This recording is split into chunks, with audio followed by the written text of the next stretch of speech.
So you arrived on site. What was that like? First time there? It's fucking hot. It It was when we did the first rider meeting down at the base, and we all just sat there and Todd was going for it, and you could tell the boys had been there for just like, oh, come on, can we go now? Can we go on? And I'm just like sweating. I'm sweating. It's 40 degrees, wasn't it? The first day was so disgusting. hot. Yeah. Didn't you turn up like 10 minutes before? Yeah, after You literally drove straight into the meeting. 11-hour drive. We turned up 10 minutes before the meeting. Are you noticing the pattern here with him? It's tough, isn't it? I wouldn't blame him for that one though. Yeah, blame Bram for that one. Yeah, Ben's fault. So yeah, you get to the site.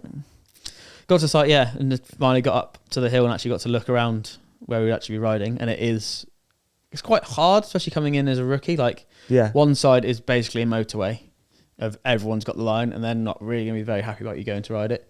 So you do feel a little bit pushed. Well, that's why the two rookies that were there that year, like me and Luke, were both over on that side of the hill where it was a little bit more open, and you could kind of build stuff. And it was obviously where Andre and Brett were, where they used to run it there. Okay.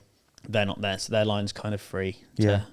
Become And I guess there is this unwritten rule, because when we do the meetings, how do you know? Like, is there's just a sentiment? Yeah, and you know 'cause you're you've going to been get, there as well, you're going to but- walk over to it, say, can I ride this? There's going to go, no. Right. It's like, all right, cool. Okay. It's not like out bad, like, they're not being mean to you. Like, they've probably put 3 years on that site. Like, Yeah. they're not going to have you turn up and go, I'm riding that. Yeah. That's fair. And do an extra trick. I mean, if you've built it and then you know what you want to do, and then you turn up, your worst nightmare you are. Yeah. Like, imagine how many tricks you can do, and that, like, why would you share a feature with you? It's tough, isn't it? It's like, yeah. So yeah.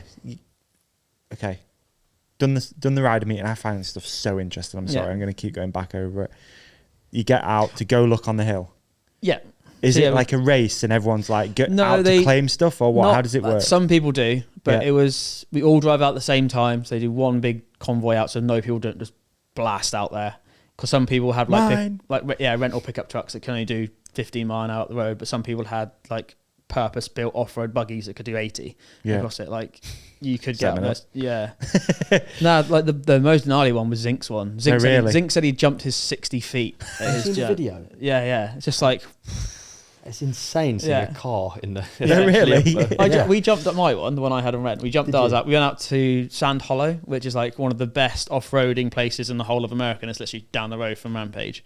So on our day off, we went and drove around there, and we found some big sand dunes, did a couple of jumps. That was quite cool. Wicked. But yeah, got up to the site, and then obviously you go, okay, guess we walk up and work out where we're going. And I walked up, so riders left-hand side of the ridge, like where... like Zink and Simon Godziak and all those boys were, and it's so busy. You're going to be crossing lines or touching other people's lines. I'm just like, I'm not going to try and get involved in the politics. I'm just going to go onto the side. So that's why I came over to where Ollie and Brennan and those boys were. Yeah. And luckily found something that's pretty cool. Okay. Very cool. What was the first thing you found? Well, we walked up to where Brett's drop was from 19. He had a big flat drop. And we were looking at it, trying to work out. And I was actually stood on the takeoff of our canyon gap we built this year, and Joel was on the landing of Brett's drop, and I was like, just jokingly, just went, why don't we jump from here to you? Because where Joel was stood, it was probably about 40 foot. It wasn't that bad. It would have been like a shark fin landing. And I was like, why can't we jump that? It's not that ridiculous. And the running was good. Like, there was a load of space. So it would have been fine. And then we were looking at the landing, and then Tyler came over, and he said he'd just been sat up the hill watching, seeing if anyone had seen it, and like worked out where it would be, and like saw us looking at it, and he's like, all right, I think he was kind of happy that someone else thought it was a good idea as well. So he was like, cool. And then having two crews on it makes it so much easier to build the massive landing and everything else. So we teamed up, and then all worked out where the rest went. That's a good. That's a really nice guy to team up with, because I think he's such a Rampage underdog. I was so hyped that he did. That he podiumed this year. Like, he's been on the door so many times, man, like, and he always does such gnarly stuff. And they've pulled one from him before as well. Yeah, this is what was a bit weird with ours this year. It's like how long we had to do second runs. They've never done that. Never had a 4-hour wind hold, and then had 3 people do a second run. Right. Usually just call it. Yeah. Surprisingly, there was someone in a Red Bull helmet that needed to do a second run. Well, I mean, imagine crashing your first one and having... That's like a worst case scenario for Semenuk, isn't it? Like, he's crashed his first run.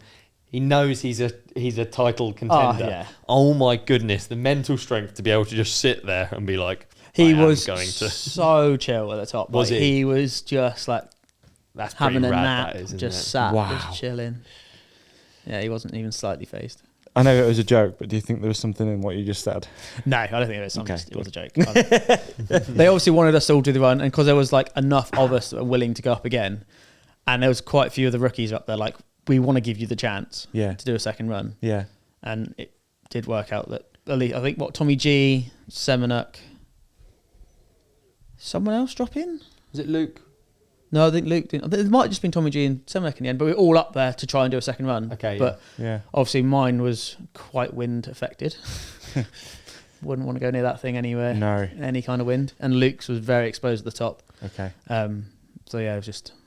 Okay. Okay. Hey man, what an episode that was. You did amazing in it. And so did you. You shone like a star. You shone like a moon. Can we also put something up here that you can click on for the next episode? How about we put a subscribe up there in the middle? Yeah, We're going to put a video we think that our lovely companionship will love on your face. On my face? Yeah. And so they can't see me now? Gone. And on my face, another video that we think people will love. And thank you for watching. Thank you for listening. Please hit like and subscribe. You guys are the best. Peace and love.